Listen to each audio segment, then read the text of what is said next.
Welcome to Land of Horror, where horror stories come to life like never before.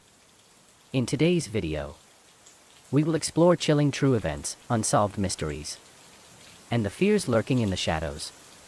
From bone-chilling murder cases to supernatural phenomena that defy all explanation. Each story will take you on a journey filled with tension and suspense. You will hear about real individuals who have faced terrifying moments, life and death situations, and discoveries that send chills down anyone's spine. Prepare yourself for moments of anxiety and thrills, because these stories aren't just fiction, but the dark truths of life. Don't forget to hit subscribe and turn on notifications to join us in uncovering even more horrifying mysteries. The air was thick with the kind of September heat that lingers in Chicago when the sun beats down unforgivingly, only to be replaced by a biting chill come nightfall. Emma Whitmore had always been healthy, too healthy, some might say. At 12 years old, she had the energy of a child who never seemed to tire.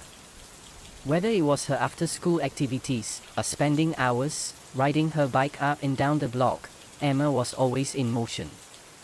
But today was different. Today, she lay in her parents' living room, a room filled with the comforting sounds of a summer afternoon, birds chirping, the distant hum of cars on a busy street. But inside, Emma was feeling something she rarely experienced: pain. The headache started as a dull throb at the back of her head, but it quickly spiraled into something more intense, something heavy and insistent. Her eyes squinted against the sharp pain that seemed to come from deep within her skull, as if her head were being squeezed from all sides.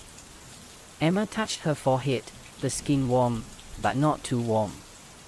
She was only 12, after all. What could possibly be wrong with her? "Emma, you okay?" Her mother, Marlene, appeared in the doorway, her face marked with concern. "I don't know, Mom," Emma whispered, her voice barely above a breath. "It hurts really bad. Like it's getting worse." Marlene frowned, her expression mirroring her daughter's growing distress. "You've never complained about headaches before," she said, moving to sit by Emma's side. "Come on, let's get you something for it." The medicine cabinet in the bathroom was stocked with the usual household remedies: aspirin, ibuprofen, and, most prominently, a large bottle of extra-strength Tylenol. It had been a staple in their home for years, trusted to relieve everything from minor aches to the occasional flu. Marlene reached for the bottle, shaking it slightly before opening the lid.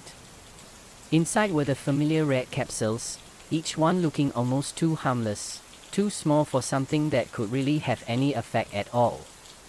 But that was the magic of medicine, wasn't it? A pill that could cure a headache, or so they thought. Emma watched as her mother shook out 2 capsules into her hand. She took them without hesitation, swallowing them with a sip of water. "Thanks, Mom," she muttered, closing her eyes as she rested her head back on the couch.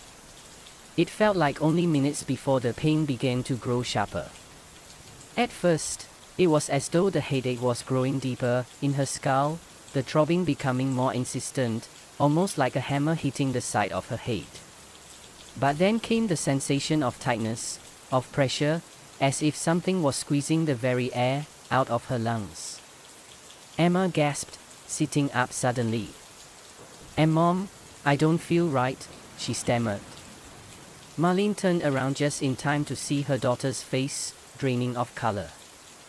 Her skin, normally a healthy shade of pink, had taken on a ghostly pallor, and her breathing was quick, shallow. Her chest heaved with each breath, but no matter how hard she tried to take in air, it seemed as though there wasn't enough. Her small hands clutched at her throat in a panic. "Oh my God, Emma, what's wrong?" Marlene rushed to her daughter's side, her heart pounding in her chest as fear swept over her. Emma was shaking violently now, her breaths coming in ragged gasps. Mom. I can't breathe. I can't, Emma wheezed, her eyes wide with terror as she clutched her chest. Marlene didn't waste another second. She grabbed the phone, dialing 911 with trembling hands. Her voice cracked when she spoke to the dispatcher. My daughter, she's not breathing right. Please, please help us. The dispatcher's calm voice barely registered in Marlene's panicked mind as she knelt by her daughter, holding her trembling hand. Stay with me, Emma. Stay with me. Emma's breathing became more erratic, her body jerking uncontrollably. Her pulse raced, her lips turning blue, as if her body was suffocating from the inside out. Marlene's eyes filled with horror as her daughter slipped into unconsciousness in her arms. It felt like an eternity before the paramedics arrived, their sirens blaring in the distance. The moment they burst through the door, Marlene didn't even look up, her eyes fixed on Emma's limp body. She can't breathe. Something's wrong. I don't know what's happening. Marlene cried. The paramedics sprang into action, lifting Emma onto a stretcher. As they wheeled her toward the ambulance, Marlene followed close behind, her heart in her throat. The ride to the hospital felt endless. Every second that passed felt like a piece of her soul was being torn away. Emma's breathing remained shallow, and as the emergency team worked on her, Marlene could only watch, helpless. When they arrived at the hospital, the doctors moved quickly, immediately hooking Emma up to machines that monitored her vitals. They tried to stabilize her, but her body refused to respond. Marlene's heart pounded as she waited in the cold, sterile waiting room, clutching her hands in her lap. She stared at the ticking clock, each second like a hammer striking her chest. She couldn't understand it. How could something as simple as a headache lead to this? An hour later, a doctor approached Marlene, his face grim. I'm sorry, Mrs. Whitmore. We did everything we could, but your daughter is gone. The words were like a slap to the face. Marlene's knees gave way, and she collapsed into a chair, her world shattering around her. Her daughter, her only child, was gone.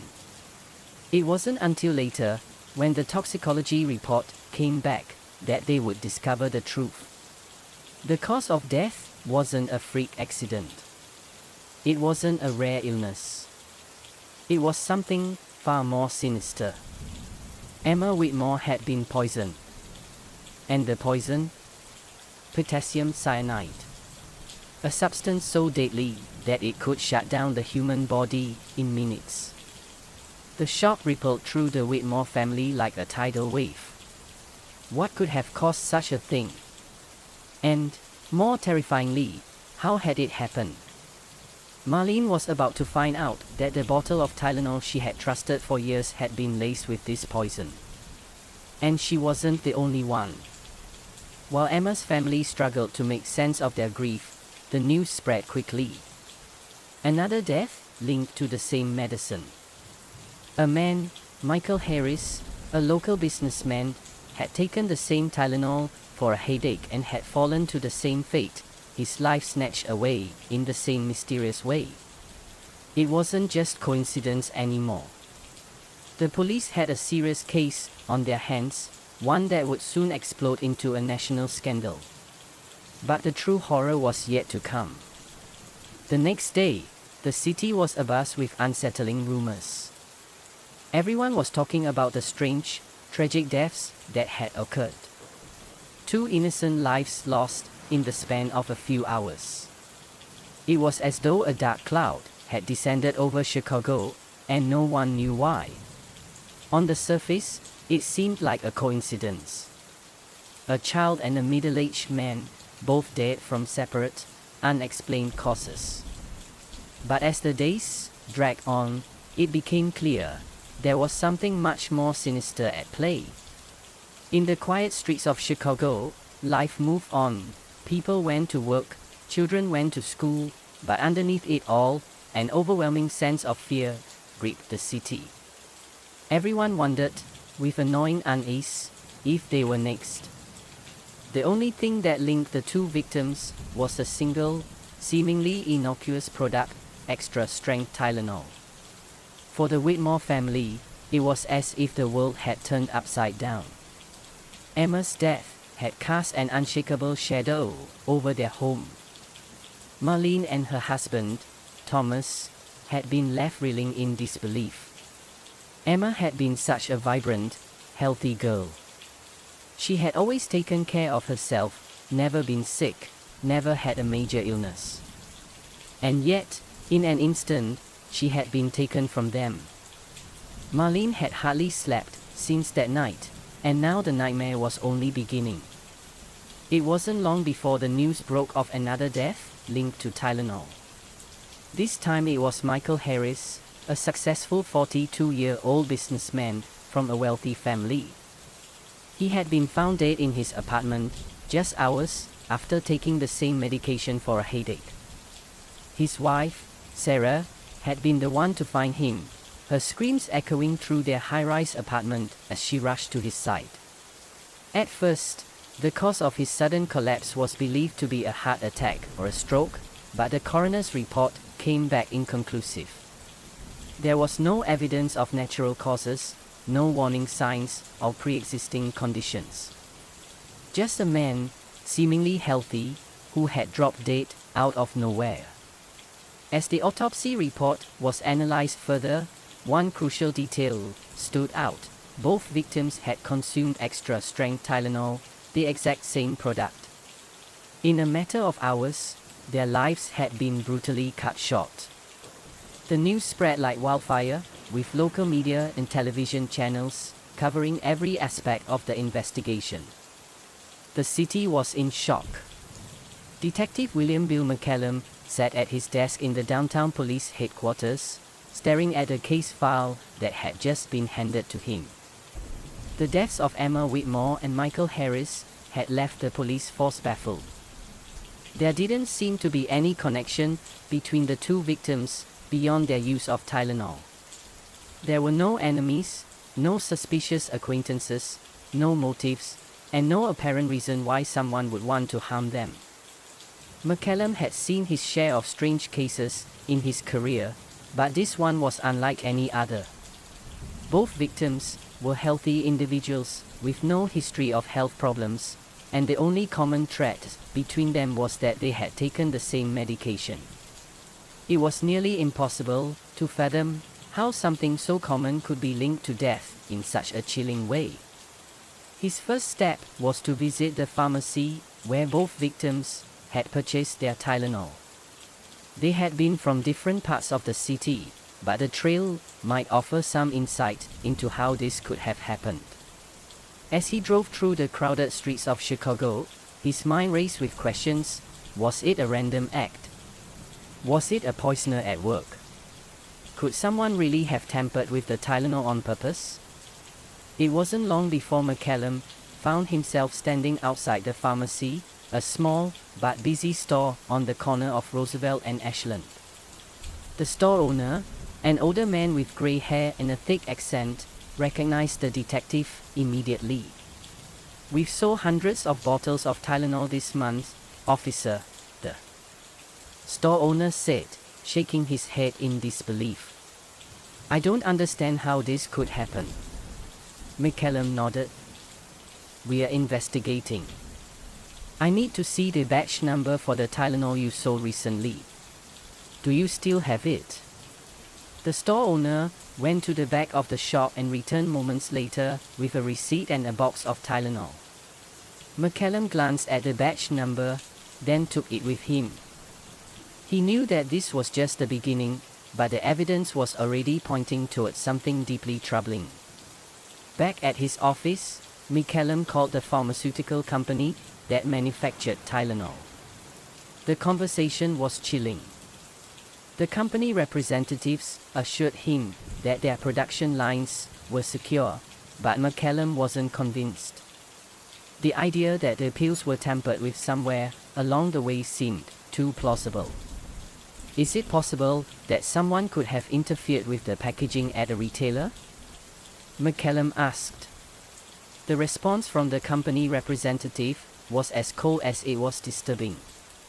It's not out of the question, detective. But I'm afraid there's nothing we can do unless we receive a formal complaint from the public.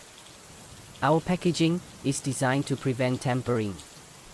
The words echoed in McCallum's mind as he hung up the phone. The idea that someone could have tampered with a product as common as Tylenol seemed almost impossible, but the facts were starting to add up. Emma Whitmore and Michael Harris had both died after taking the same medicine. The only thing they had in common was the pill. The suspicion quickly grew that someone might be deliberately poisoning people. As the news of the second death spread, the public began to panic. People lined up at pharmacies, returning bottles of Tylenol. The product was pulled from the shelves of nearly every store in the city, but the fear was far from over. Was this the work of a single individual, or was something larger at play? The sense of unease spread quickly. People began to question everything in their homes. Would their next dose of aspirin, cough syrup, or even vitamins be tainted? Were their homes, once safe havens, now filled with dangerous, unknown threats? Every evening news broadcast was filled with reports of the growing concern surrounding Tylenol, with experts and medical professionals offering their theories.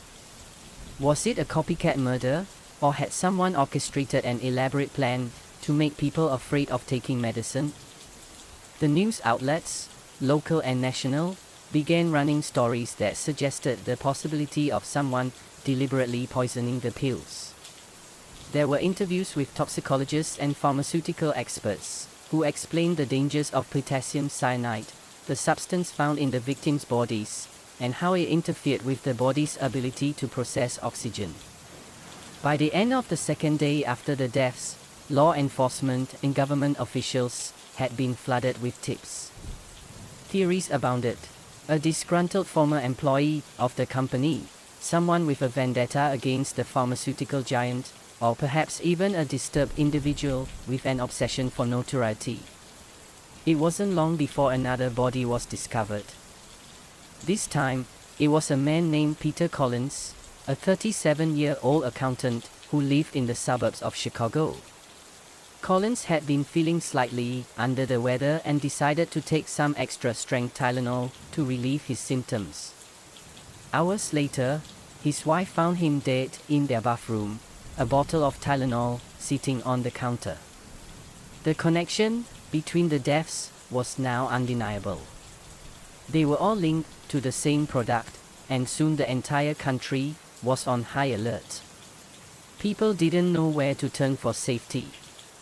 Families feared going to the store, afraid to buy a bottle of medicine that could be tainted. Hospitals saw a surge of patients coming in for testing, convinced that they too were poisoned. Meanwhile, the authorities were starting to piece together the timeline. They discovered that all of the victims had purchased the same batch of Tylenol, which was sold in multiple stores across the city. But the exact point at which the poisoning had occurred was still a mystery. Had the tampering happened in the factory? At a distribution center? Or had it occurred somewhere on the retail level, when the products were already on the shelves? McCallum and his team worked tirelessly to find leads, but with each new death, the mystery deepened. The people of Chicago were now living in a state of constant fear, knowing that the next person to die could be someone they loved. The days following Peter Collins' death had been nothing short of chaotic. The city of Chicago, once bustling with its everyday rhythm, now seemed haunted, filled with whispered conversations about death and poison. The public outcry had reached a fever pitch. People were scared. Pharmacies were barren, shelves once stocked with Tylenol and other over-the-counter medications stood eerily empty, the public's trust shattered. Yet, in the midst of this growing panic, Detective William McCallum knew that the investigation into the deaths was just beginning. 3 people died in a span of 4 days, each victim seemingly unrelated to the others, each death linked only by a common thread: extra strength Tylenol. But how did the poison, potassium cyanide, get inside those pills? How had a trusted, widely available product turned into an instrument of death? McCallum and his team had already started digging into the logistics of Tylenol's production. They knew the drug had been manufactured in the Johnson & Johnson plant in New Brunswick, New Jersey. But could the tampering have happened there? Or was the poison slipped in at some point later, down the line, at one of the many distribution centers? Was this the work of an insider, or a devious stranger hell-bent on creating chaos? McCallum knew the only way to answer these questions was to piece together the timeline, but so far, the investigation had yielded few concrete answers. Every clue led to another dead end. Inside the sterile office of the pharmaceutical company's corporate headquarters, McCallum met with Susan Preston, the head of product safety at Johnson & Johnson. She was a tall, composed woman in her early 40s, with sharp, intelligent eyes that had been working overtime ever since the first reports of the deaths emerged. "There's no way this happened in the factory," Preston said firmly, her voice a calm contrast to the chaos of the situation. "We have strict safety protocols in place.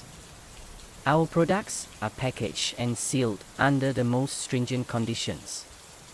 There's no possible way the pills were tampered with while they were still in our facility." McCallum leaned in closer, his face lined with frustration. "Then tell me how the hell someone managed to lay cyanide into those capsules." "The victims all took Tylenol. It's the only link between them." Preston sighed, rubbing her temples. "We are still trying to figure that out. But I need you to understand something, Detective. We have a responsibility to the public and to the families of those who've been affected. We are doing everything we can to find out how this happened." McCallum's eyes narrowed. He wasn't sure if he believed her, but he had no choice but to press on. The investigation had to continue. The meeting ended with no real progress. Preston promised to keep McCallum updated, but there was a quiet tension between them, as if both parties knew that the answers would not come easily or quickly. For the next several days, McCallum and his team scoured every lead, chasing down leads that quickly turned cold. Interviews with employees at pharmacies revealed nothing new, and checks of security footage from the stores where the Tylenol had been purchased were equally unhelpful. No one saw anything suspicious. The stores were simply part of the distribution chain, and all signs pointed to the possibility that someone had tampered with the product after it had left the factory. Frustration was starting to set in. McCallum's team had combed through the records, looking for connections between the victims, any common acquaintances, any hint of foul play. They found nothing. All 3 had led seemingly normal lives, with no apparent connections to one another. The sense of helplessness gnawed at him. Late one night, as McCallum sat alone in his office, reviewing the autopsy reports, once again, he found something subtle, almost too small to notice. The first 2 victims, Emma Whitmore and Michael Harris, had both taken their Tylenol in the same neighborhood, close to a major shopping center on the west side of Chicago. It was possible they had bought their pills from the same pharmacy. A connection. McCallum circled the name of the pharmacy on his notepad and stared at it for a long time. He wasn't sure where it would lead, but it was a lead nonetheless. The next morning, McCallum visited the pharmacy in question, a small, family-owned store near the corner of Ashland and Madison Streets. The owner, An older man named Hector Santiago greeted him cautiously. Santiago had heard the rumors about the poison Tylenol, but he was still in disbelief that something so sinister could happen at his stall. "We don't sell anything but the best, Detective," Santiago said, as he led McCallum to the shelves that held the Tylenol. "Everything is checked, everything is kept sealed. We're a good, honest business." McCallum didn't respond. Instead, he pulled out the records of the transactions from the past few weeks. He was looking for something, anything that would link the pharmacy to the poisonings. As he flipped through the receipts, he noticed an interesting pattern. A number of people who had purchased Tylenol from this store had been either sick or had taken the medication just before their death. The same store had been linked to at least 3 separate purchases of the product by victims. His heart quickened. He needed to speak with the families of those who had bought their Tylenol here. He had a theory: someone, perhaps a customer or a stranger, had tampered with the bottles and put the poison in just a few, making them look indistinguishable from the rest. But it wasn't just about the method of the poisoning, it was the fact that the poisoner was targeting victims who would never have suspected such an act. As McCallum delved deeper into the investigation, the death toll continued to rise. The poisoner was not satisfied with only 3 victims. Every day, the public grew more anxious, and each new death added to the panic. Another family was devastated when their 38-year-old son, Kevin Mitchell, died after taking Tylenol for what he thought was a common cold. Kevin had lived in the northern suburbs of Chicago, far from where the previous victims had resided. This death was a signal to McCallum that the poisoner had struck again, this time outside the immediate area. Now, it wasn't just the west side of Chicago that was affected. It was a widespread tragedy, impacting more neighborhoods and more lives than anyone could have anticipated. As McCallum and his team continued their investigation, it became increasingly clear that the deaths were not random. Someone had planned these poisonings carefully, methodically. This was no ordinary criminal act. The poisoner knew exactly what they were doing. As the investigation continued, McCallum found himself at a breaking point. The pressure was mounting, both from the public and from his superiors, to find the person responsible.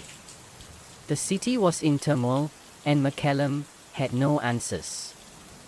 He had no idea who the poisoner was, or why they were doing this. Every time they seemed to get closer to the truth, another death occurred. But there was something else, something dark lurking beneath the surface. It was more than just the poisoner's motive. McCallum was starting to believe that this wasn't about money, or revenge, or even an elaborate scheme to hurt people. The poisoner was toying with them. They were playing a game, and McCallum had no idea what the endgame would be. One evening, as McCallum reviewed his notes, something clicked.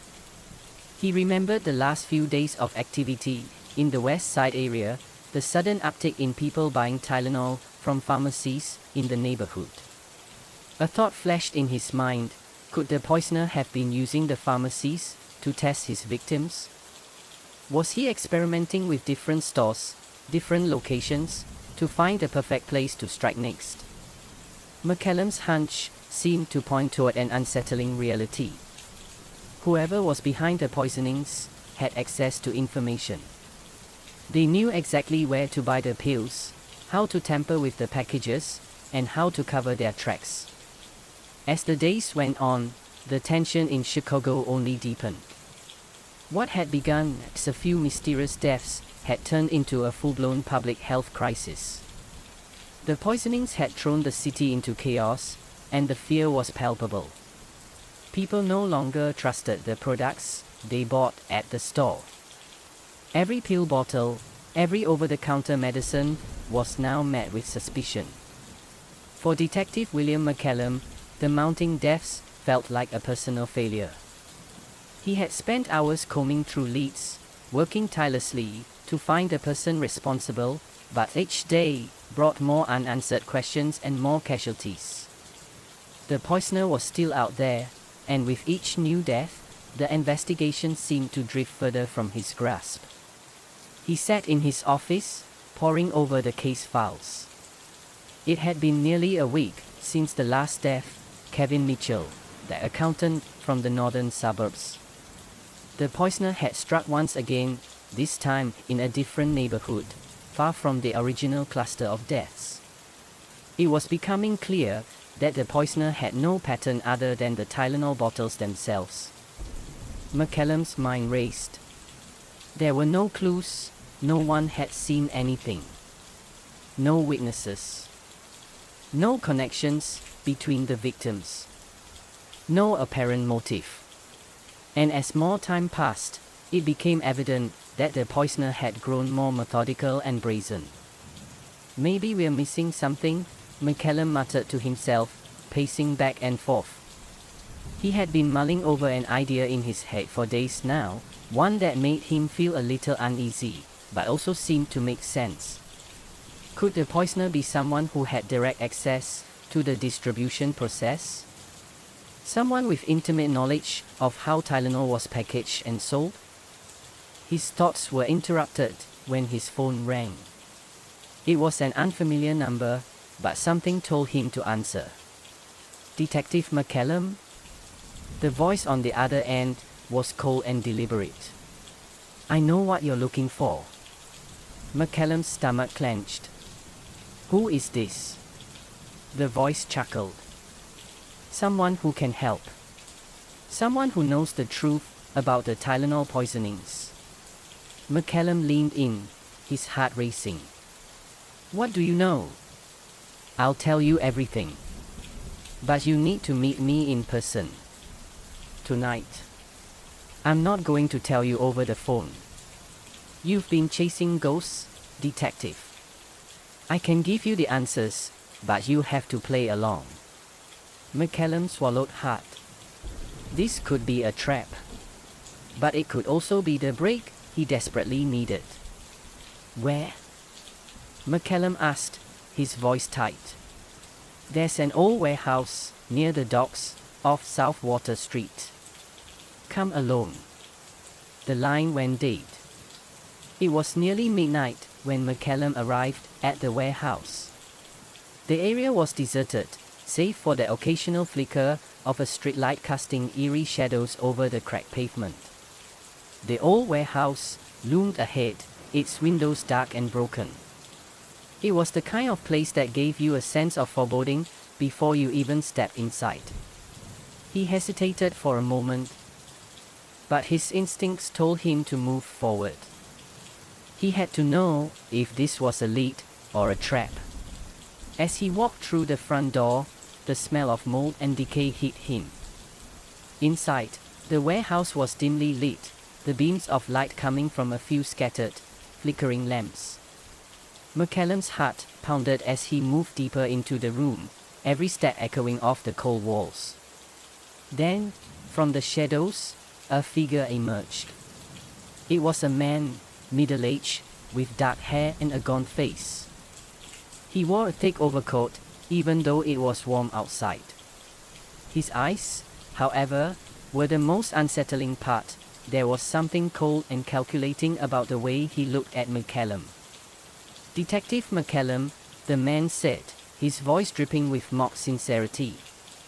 I see you've come to hear my story. McCallum's hand instinctively went to the gun holstered at his side, though he didn't draw it.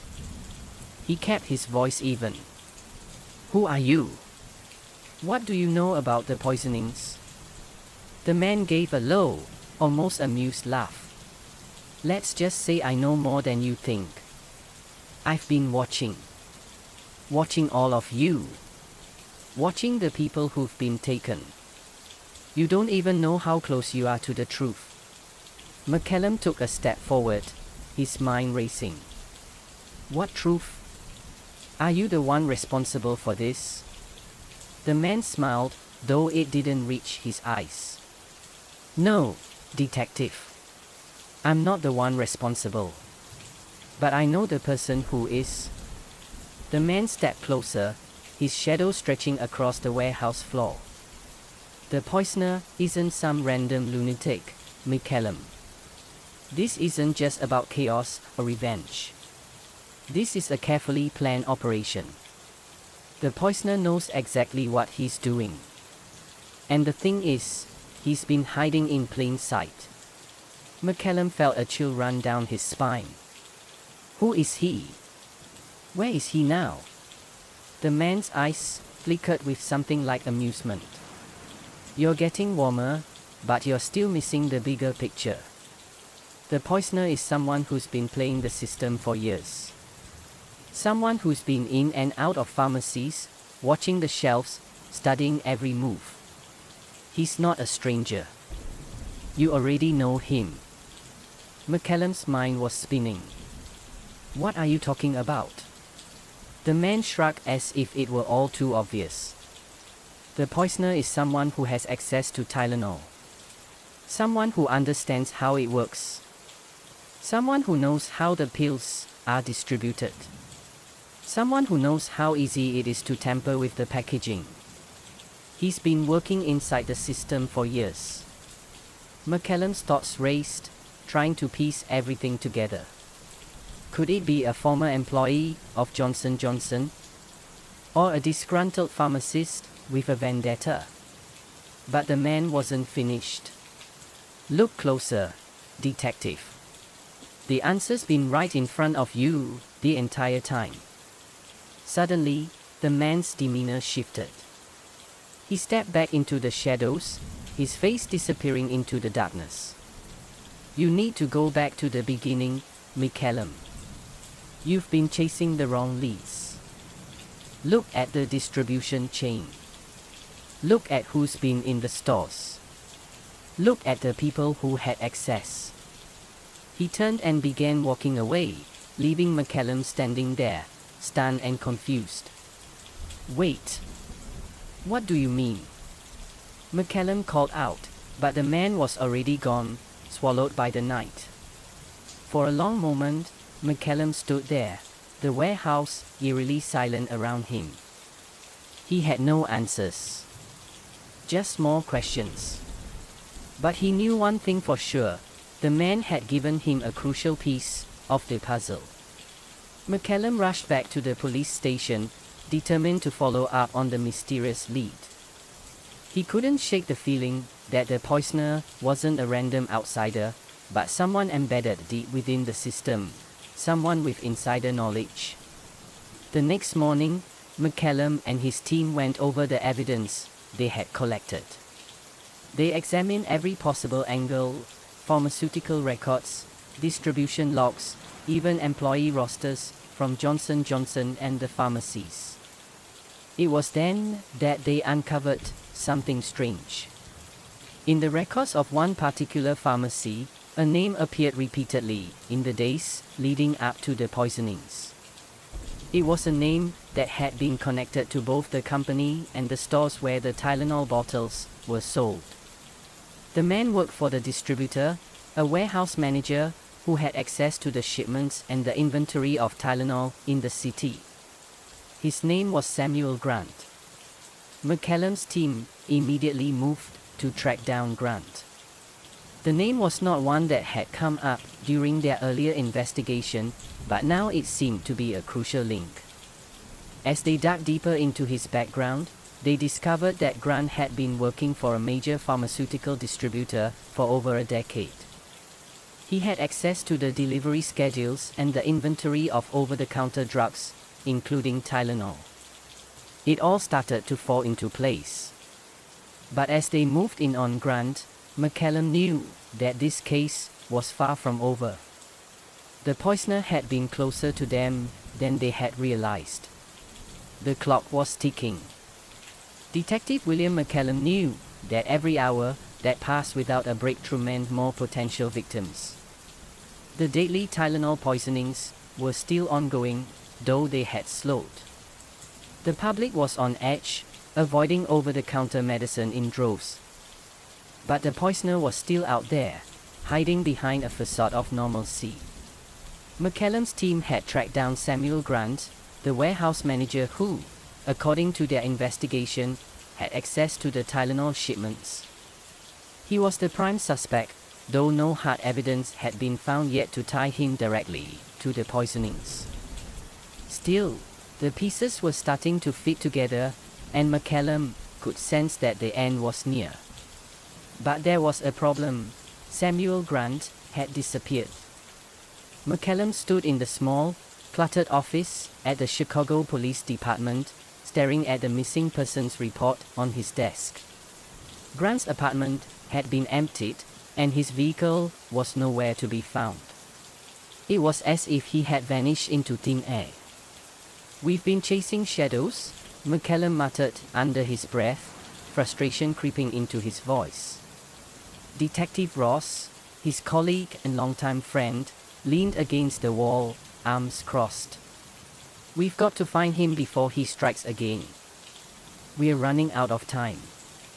That evening, McCallum received a call. It was from one of his officers, Officer Linda Martinez, who had been investigating Grant's background and trying to track his movements. "Detective," she said, urgency in her voice, "we found something. It's not much, but it's a lead." McCallum's heart raced. "What is it?" "We tracked down an old address linked to Grant's family. It's a small town, about an hour outside of Chicago. His parents still live there. I think he might be hiding out there." McCallum nodded. "Good. Let's go. We can't let him slip through our fingers." The drive to the small town was quiet, save for the soft hum of the engine. McCallum was lost in thought, replaying every detail of the case in his mind. Samuel Grant had worked in the pharmaceutical distribution industry for years. He had been in contact with Tylenol shipments for over a decade. He knew exactly how the pills were distributed, where they were stored, and how to tamper with them without detection. And now, according to the man who had contacted him earlier in the warehouse, Grant was the key to unraveling the entire mystery. As McCallum and Martinez arrived at the small, weathered house on the outskirts of the town, the air was thick with tension. The house was quiet, the lights dim inside. It was a simple, modest home, surrounded by overgrown grass and a long driveway. McCallum could feel the weight of the moment pressing down on him. He rang the doorbell.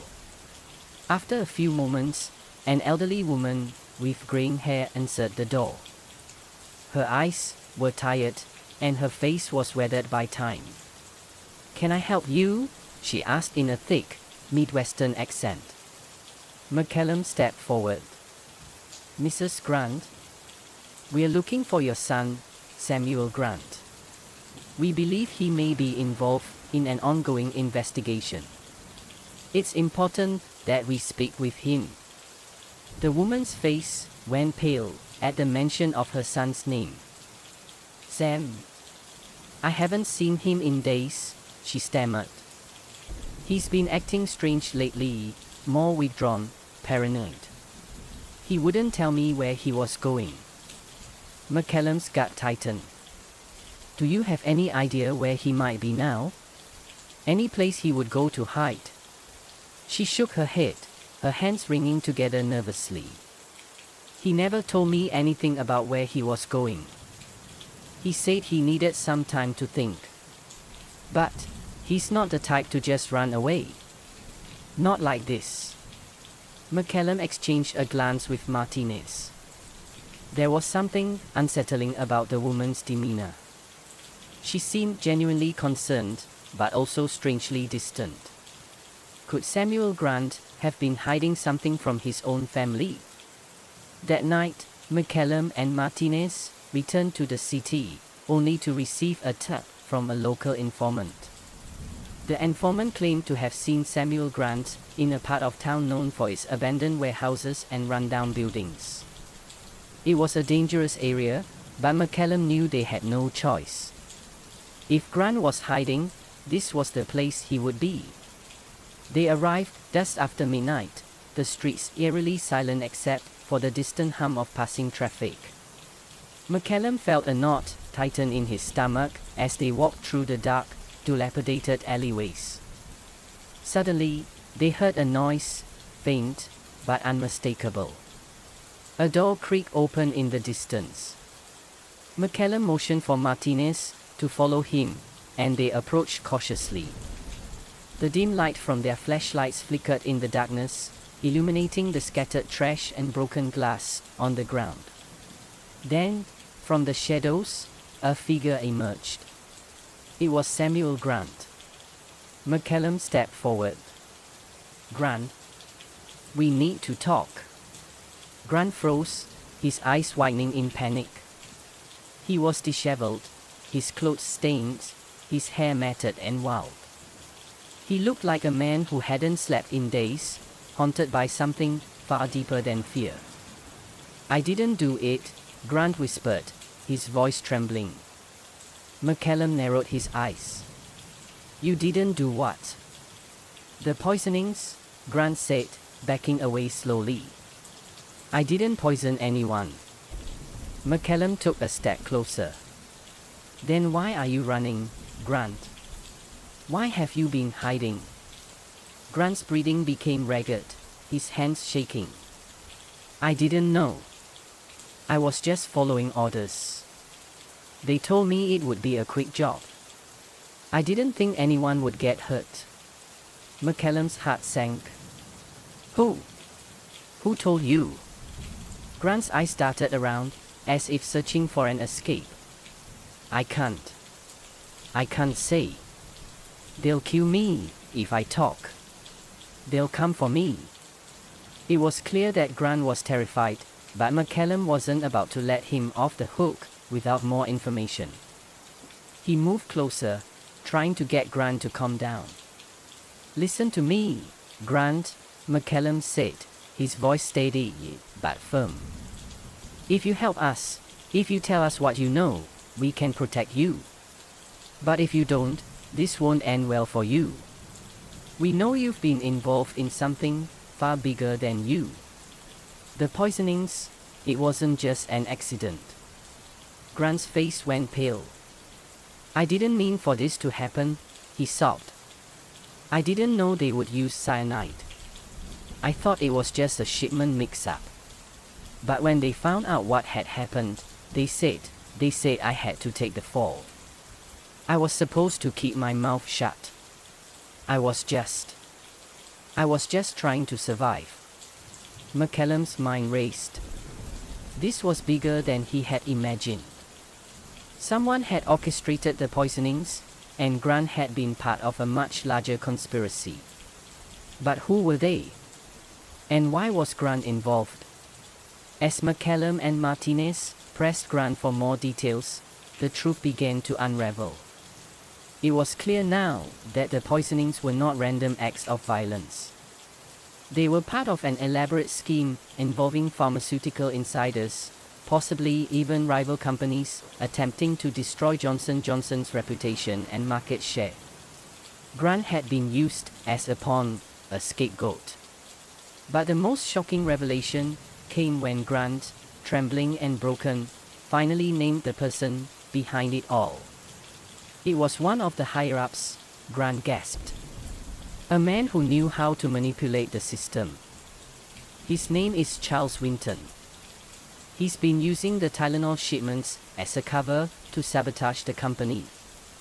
He was the mastermind behind everything. McCallum's mind raced as he processed the name. Charles Winton was a top executive at a competitor pharmaceutical company.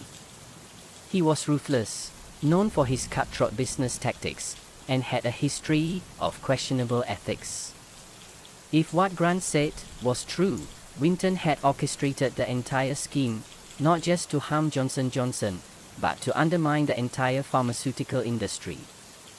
The following days were a whirlwind of activity. McCallum and his team launched a full-scale investigation into Winton's company, gathering evidence that would ultimately bring him to justice. As the pieces fell into place, it became clear that this had been one of the most carefully planned corporate sabotage operations in modern history. Winton, however, was never found. He had vanished, leaving behind a trail of devastation and betrayal. In the aftermath of the revelations, the media descended like a pack of wolves. News outlets blasted Samuel Grant's face on every screen, painting him as the central figure in the scandal.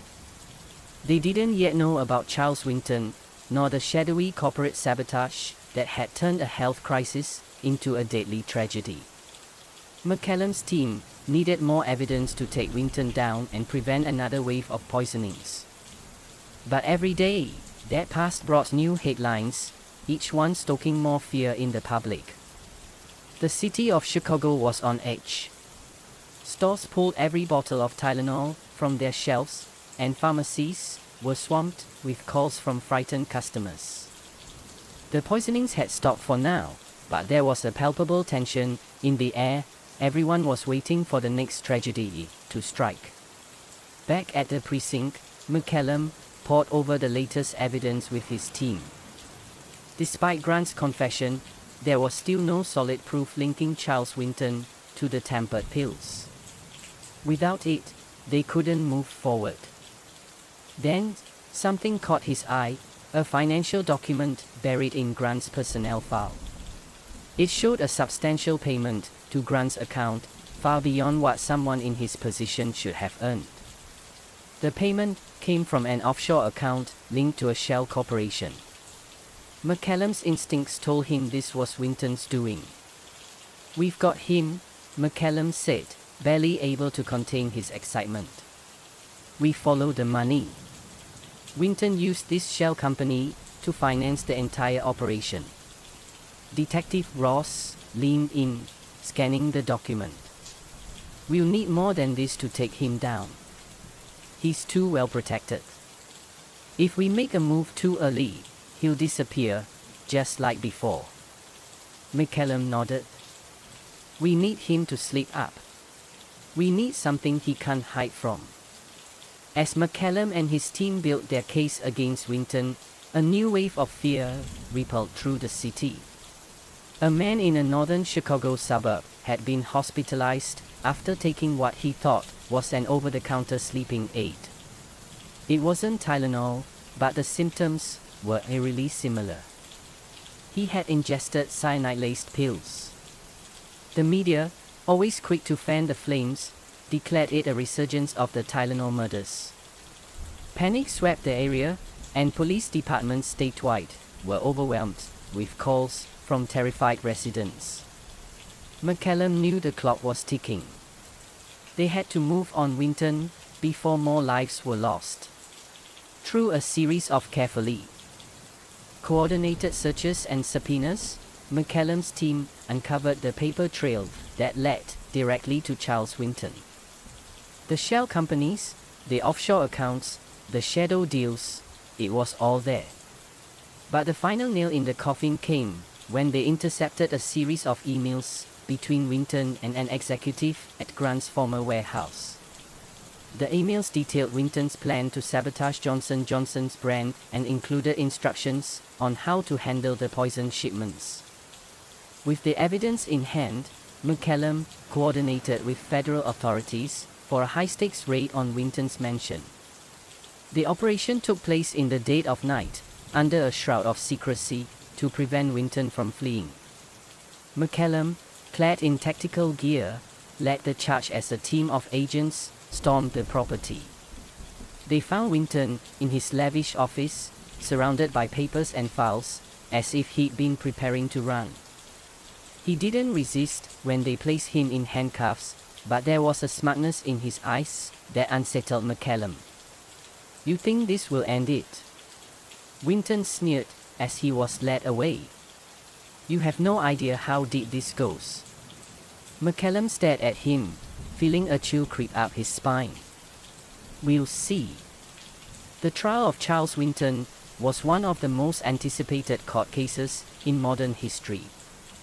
The courtroom was packed with reporters, victims' families, and legal teams from both sides. Winton's lawyers, some of the best in the country, argued that there was no direct evidence linking him to the poisonings. They claimed Grant had acted independently, driven by financial desperation and personal grievances. But the prosecution presented a damning case. They traced the payments, the shell corporations, and the emails, all leading back to Winton's involvement. Witnesses testified to his ruthless business practices and his obsession with destroying Johnson & Johnson's market share. Grant, offered a reduced sentence in exchange for his cooperation, took the stand and laid bare the details of Winton's plan. The tension in the courtroom was palpable as Grant described how he had been coerced into tampering with the shipments, how Winton had threatened him, and how the entire operation had spiraled out of control. In the end, the jury took less than 3 hours to convict Winton on multiple charges, including conspiracy to commit murder and corporate sabotage. Winton's conviction was a moment of relief for the victims' families and the public. But for McCallum, the case left a bitter taste. 7 people had died, and countless others had lived in fear because of corporate greed and one man's desire for power. The justice system had done its job, but it couldn't bring back the lives that had been lost. In the months that followed, new federal regulations were passed to prevent tampering with over-the-counter drugs. Pharmaceutical companies across the nation adopted stricter packaging standards, including the now familiar tamper evidence seals. Johnson & Johnson, despite the damage to their reputation, emerged stronger, having handled the crisis with transparency and a commitment to public safety. For Samuel Grant, the road ahead was uncertain. He had cooperated with authorities, but his role in the poisonings couldn't be erased. He would serve a reduced sentence, but the weight of his actions would haunt him for the rest of his life. Months after Winton's conviction, McCallum sat in his office, flipping through the case file one last time. The poisonings had stopped, the media frenzy had died down, and the city of Chicago was beginning to heal. But there was something that still bothered him, something Winton had said during the raid: "You have no idea how deep this goes." McCallum couldn't shake the feeling that Winton's operation was part of something larger, something still lurking in the shadows. There were whispers in the pharmaceutical world, rumors of other companies engaging in similar tactics, quietly sabotaging competitors in ways that were almost impossible to detect. As McCallum closed the file, he knew one thing for certain: the battle against corporate corruption and greed wasn't over. There would always be another case, another conspiracy, and another fight for justice. But for now, the city could rest. The poisoner was behind bars, and the nightmare of the Tylenol murders was finally over. Or was it? The case of the Tylenol poisonings left an indelible mark on the world. It exposed the vulnerabilities in the systems meant to protect the public and highlighted the dark side of corporate competition. For Detective William McCallum, it was a reminder that the fight for justice was never truly over, that behind every closed case, there were always more questions waiting to be answered. And somewhere, in the quiet corners of the pharmaceutical world, another plot was being hatched, another corporate battle was brewing, and another innocent life was about to be caught in the crossfire.